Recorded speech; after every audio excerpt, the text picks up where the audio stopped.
அல்லாஹு ஸமத், அவன் தேவையற்றவன். அவன் தேவையற்றவன். பசி, பட்டினி, இந்த மாதிரி ஓய்வு, இது எல்லாமே என்ன மனிதர்களுக்கு தான் இருக்கிறது, மிருகங்களுக்கு இருக்கிறது, இந்த பொருள்களுக்கு இருக்கிறது.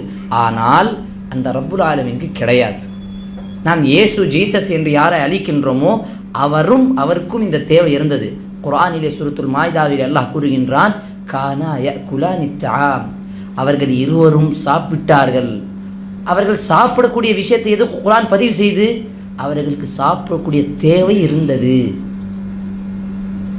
அப்போ தேவை இருக்கக்கூடியவன் இறைவனாக இருக்க முடியாது, தேவையற்றவன் தான் இறைவன்.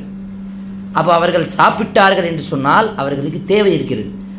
எந்த ஒரு பெரிய தூய்மையான மனிதனாக இருந்தாலும், எந்த ஒரு பெரிய மனிதனாக இருந்தாலும், இப்போ பிரியாணி கொடுத்தா கொஞ்சம் நேரத்தில் பாத்ரூம் போவாங்க இல்லையா? இப்போ இது அவர்களுடைய தேவை. ஆனால் அல்லாஹுக்கு எந்த விதமான தேவையும் கிடையாது.